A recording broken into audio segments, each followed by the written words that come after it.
তারা এই রোমান হরফটাকে ভিত্তি করে একটা খুব বড়সড় আন্দোলন ইত্যাদি তৈরি করবার জন্য একটা পরিবর্তন তারা তৈরি করবার চেষ্টা করছেন এবং বিষয়টাকে এমন ভাবে উপস্থিত করার চেষ্টা করছেন যে এটাই এখন উপজাতি জনজীবনের মূল সমস্যা, আর কোনো কিছু সমস্যা নেই। তো আপনারা দেখছেন তারা তো এখন Tripura tribal areas autonomous district council তার 5 বছর প্রায় পূর্ণ হতে চলেছে, আর মাস 2 দিনের পর এটা শেষ হবে, ভোটে যেতে হবে। এটা গ্রাম পঞ্চায়েত না, এটা সংবিধানের সৃষ্টি, যেটা ছিল লড়াই করেছিল বামফ্রন্ট সরকার এবং বামপন্থী ফ্রন্ট মার্কসবাদী কমিউনিস্ট পার্টির নেতৃত্বে। সপ্তম তফসিল না, যে কোনো সময় সপ্তম তফসিলে যদি জেলা পরিষদ তৈরি হয়, সরকার পরিবর্তন হলে পর যারা এটা পছন্দ করে না তারা এক কলমের কুচে এটা ভেঙে দিতে পারে।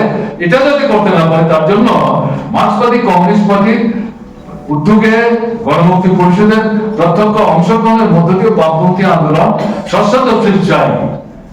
যদিও মোরারজি দেশাই এটা গ্রহণ করেননি, কিন্তু মোরারজি দেশাই যখন থাকলেন না, বিধানসভায় যখন সর্বসম্মতিক্রমে প্রস্তাব পাস হলো, তখন ইন্দিরা গান্ধী প্রধানমন্ত্রী তিনি বাধ্য হয়েছিলেন বিধানসভায় যখন এই দাবি সর্বসম্মতিক্রমে গৃহীত হয়েছে আর এটাকে বিরোধিতা করা যায় না। যদিও তিনি জানতেন ত্রিপুরায় তার দল কংগ্রেস তারা কিন্তু এই ষষ্ঠ তফসিল আর সপ্তম তফসিলকে তারা তো জেলা পরিষদেরই পক্ষে না। আমার এখনো মনে আছে অশোক ভট্টাচার্য এমপি নির্বাচনে তিনি প্রতিদ্বন্দ্বিতা করেছিলেন এবং তিনি ঘুরে ঘুরে বক্তৃতা করেছেন, আমাকে জয়যুক্ত করে যদি দিল্লি পাঠাতে পারেন তাহলে আসাম ত্রিপুরার বর্ডার ক্রস করে এই ষষ্ঠ তফসিল এই ত্রিপুরায় ঢুকতে দেবো না। That was his main issue, one of the issues. তাহলে আমি কথা বললাম, এগুলি তোমরা অনেকে জানেন না। এখন তার বলে দেওয়ার কথার উপর ভিত্তি করে তাকে তো সাপন্দি করার কোনো অর্থ নেই, কিন্তু ইতিহাস তো তাদের ওখানে সেটা আমি এখানে জাস্ট একটু উল্লেখ করার চেষ্টা করলাম। এই জায়গায় দাঁড়িয়ে তারা আজকে এডিসি চালাচ্ছে। সমস্যাটা কি? ইংরেজি মাসের প্রথম সপ্তাহে 1-2 তারিখ কর্মচারীদের বেতন হবে কিনা এডিসি অনিশ্চয়তা হচ্ছে। কয়েক শত রিটায়ার করেছে, তার মধ্যে সম্ভবত 85 থেকে 90 জনই ট্রাইবাল।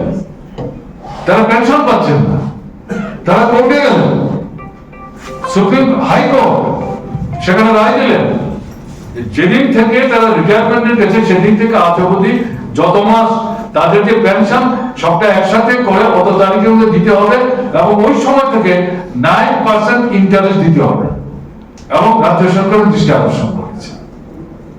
শ্রমিক ফিরছে, এডিসির শ্রমিক ফিরছে, ভাই সরকারের শ্রমিক ফিরছে, ফিরছে না তো।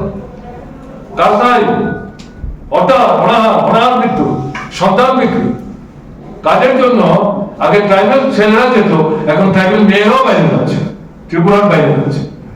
সেখানে গিয়ে 8-10,000 টাকার চাকরি, তাদের ঘর ভাড়া দিলে পরে খাবার থাকে না, খাবারের পোশাক খরচ করে ঘর ভাড়া দিতে পারে না। অথচ মামার সঙ্গে কথা বলে গেছেন আমরা কিছু পাঠাবো, তারপরে তারা কিছু পাঠাচ্ছেন, অর্ধায়ন অনাহারে তারা দিন কাটাচ্ছেন। সেখানে বেগুনে মারা যাচ্ছে, সেই মৃতদেহ ফিরিয়ে আনতে পারছে না, ওখানেই তাদেরকে সমাধিস্থ করতে হচ্ছে।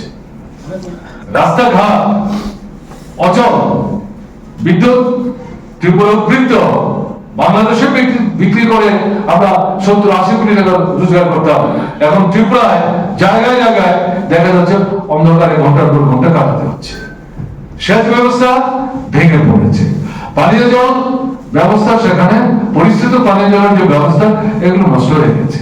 বাজারঘাট সেখানে তস্তক হয়ে গেছে, স্কুলে একটা সমস্যা নেই, পড়াবার মাস্টারমশাইয়ের সংখ্যা কম, কলেজের প্রিন্সিপাল নেই, সাবজেক্ট পড়াবার জন্য অধ্যাপক নাই, হাসপাতালে ডাক্তার কম, নার্স কম, স্বাস্থ্যকর্মী কম, 7টা ঔষধ, জীবনদায়ী ঔষধ বামফ্রন্ট সরকার বিনা পয়সায় গরিব মানুষকে আমরা দেওয়ার ব্যবস্থা করতাম, সব বন্ধ।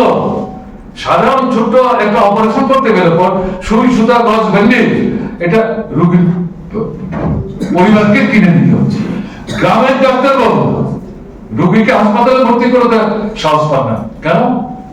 বলছে ভর্তি করলে তো খাওয়াতে হবে, পয়সা কোথায়? পয়সা নেই তো, আলাদাভাবে পাঠিয়ে দিচ্ছে, জেলা হাসপাতালে পাঠিয়ে দিচ্ছে। বলে কি করে যাবো?